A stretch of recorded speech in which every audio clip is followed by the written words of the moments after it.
So we have Bryan Fischer, the Silver Fox returns. Yes, I love this man. Actually, no, I wish I could kick him right in the fucking face.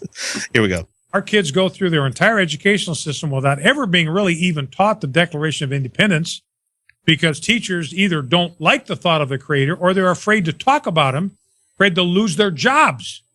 So they can't talk about the Creator with a capital C as the source of all of our rights. They don't talk about it. So our students don't even know that's in the Declaration of Independence. You are caught up on words. They don't understand what Carol was just saying, that our Supreme Court does not issue rulings. The Supreme Court does not make law. What they issue are opinions. This is our opinion. That determine if laws are constitutional. They can't do it. No, they interpret. Our children are not educated about the Constitution. They don't know that the purpose of government is to protect rights. They think the purpose of government is to grant us rights when it's not. The job of government, according to the Declaration and the Founding Fathers, is to secure the rights to life, liberty, correct. and property. He's also wrong. Well, wait to hear where he takes this. To us, government does not have the authority or the power to give us rights. So, for instance, homosexual behavior can never be a right. And there we have it. It's not possible for homosexual behavior to be a constitutional or moral or ethical or legal right. Why? Because our rights come to us from God, and God would never, under any circumstances, ever grant human beings the right to engage in homosexual behavior. Yeah, there was a lot to unpack there. So, okay, why the fuck are these people so goddamn hung up on homosexual behavior? I mean, honestly, and I'm going to go down a list here. Don't they also enjoy butt sex as straight men? No. I'm sure they love to stick it in their wife's milk dud. I'm sure they're not supposed to. They're not supposed to because that's sodomy. And I'm sure some people enjoy other butt stuff as well that are Christian. If they're true Christians, then if they're being true Christians or whatever, to his level, obviously, like I'm not doing the no true Christian. Like that's not what I'm saying. Like if they're true Christians to the level he's saying, he's never gotten head. Ugh. How do you go through life that way? I mean, don't these people enjoy fellatio? Seriously? I mean, cunnilingus? It's fun to give. Hey, fun to receive too. I'm sure. You know what's fun about being apes? Yeah. We got lots of fun bits to play with. No kidding. It's what the neat. It's neat. The clitoris is delightful. It's right there, and it doesn't get anyone pregnant. The clitoris will never get anyone pregnant. It's delightful. Yeah, that's why I'm hoping at least one of my girls turns out to be gay, so I don't have to worry about the boy getting her pregnant thing, And I'm going to give her plenty of condoms and tell her about how she can avoid getting pregnant. I have done just fine. Yeah. Yeah, seriously, mine are not going to be repressed young little things that are like, oh, I can't do that. That's not good. Be like, enjoy your body, be youthful, have fun. They've actually done studies, and when you give especially girls access to birth control and tell them how they can get pregnant, shockingly they don't. They do have sex. They do have more sex, but they feel less guilt about it. But I like how both actually two of the three of my kids are like, I don't want kids. I never want to have kids. I'm like, keep saying that. My little sister has said that forever. And she's to this day is like, I don't want kids. I'm like, all right, cool. So, I still go back and forth, like maybe not. Like right now, I'm kind of leaning towards the maybe not. But I've done that forever. It's gone back and forth. Yeah, it's been like no, as long as I can remember. I don't want them. Well, speaking of your sister, she came into the local atheist group, and she was talking about meditation the other day. And guess who was the first mansplainer that had to come in and talk to her about this? Oh no. Not our one friend with the tinfoil fedora, but the rabble rouser. They almost got kicked out of a library. Yeah. What did he tell her? What did he mansplain? I'm not going to get too much into it. I just thought it was funny. I just thought it was funny that the first fucking comment was from a guy that's like, I'm not going to have anybody tell me what I can or can't do or say or can't say. And it's like, nobody's saying that, man. Well, actually. How dare a woman express a positive experience? God damn it.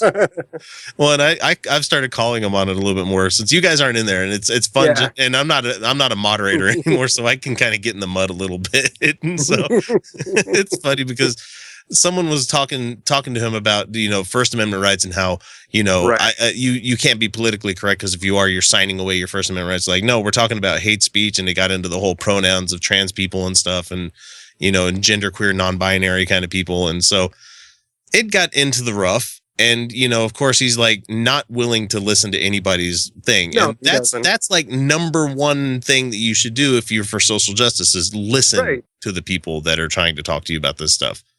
Oh yeah, because it's not their job to fucking explain everything to you. But if they're willing to talk to you about it, fucking listen, because you'll learn something. Well, just shut your face for a second and just hear what their experience is. This is something that actually does not require evidence at all. No, well, these are the fucking experience. Oh, these are people. These are people who are completely uninterested in anything that doesn't have to do with them. Yeah. If it's not me, I'm not interested. So anyway, to get around to the long end of the joke. Sorry, let me get to the long end of the joke here. And he was talking about this stuff, and he finally got to the point where he told one of the women in the group that go ahead and talk to the hand because I'm not listening anymore. And I said, well, at least the hand won't fucking turn around and try to mansplain it to somebody.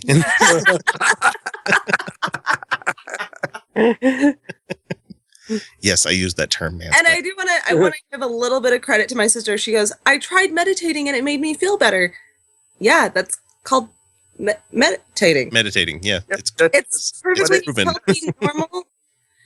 There's a reason that people say they feel so good after doing a rosary, and it's nothing to do with the magic of God. It's the fact that they regulated their breathing, and then they regulated their heart rate, and they cleared their mind, and they focused on something that wasn't their day-to-day stresses, and therefore were better able to focus in their day-to-day life. It's called meditating, and it's a perfect, healthy, normal, and it's a good thing to do. It's not supernatural.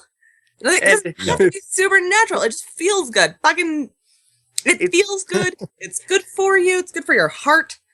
It's a technique that's been around for thousands of years. Yes. Amazing. Why is this an argument? Why can't we wrap religion around this? Wait, they have. They have, and it's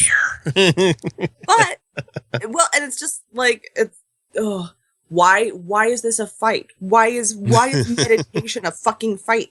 Yeah, it's got the wooey sounding name to it, but fucking ignore that shit because it works. It's not supernatural. It's just good. It's like a massage. Okay, You don't need it, but it helps. Boy, is it nice to have them every once in a while. Yeah, my only problem with meditation is I get 5 minutes into it and I start remembering a bunch of shit that I was supposed to do. Yeah. And that's where God damn it. Okay. And that's why it takes work to get through it, because you're supposed to power through that. Like, it actually takes work to be good at meditation. Like, you have to be like shutting this down. You actually have to fight it. It's crazy. It's weird. I left the water on. I've been working on trying to make the mental list of everything I have to do with Utah Outcast production every week into a real list, but like it jumps all over the fucking place, and there's like S lines going to certain other things, and I'm like, fuck, my mind's a mess. I got my mantras. Lately, I have been doing the opening song from Frozen. Mine would be Sports Crime Weather War. Sports Crime Weather War. The reason I do that one is because it's absolute nonsense and it's real easy to breathe with. Yeah. And then the other one is calculating the Fibonacci sequence. It's a good one to distract you from 1, 2, 3, 5. 1, 1, 2, 3, 5, 8, 13, 21. Then 30, you have to think. 55. Yeah, exactly. Yeah, I've gotten into the hundreds with it. It'll get you. That'll get you distracted. It's a good one.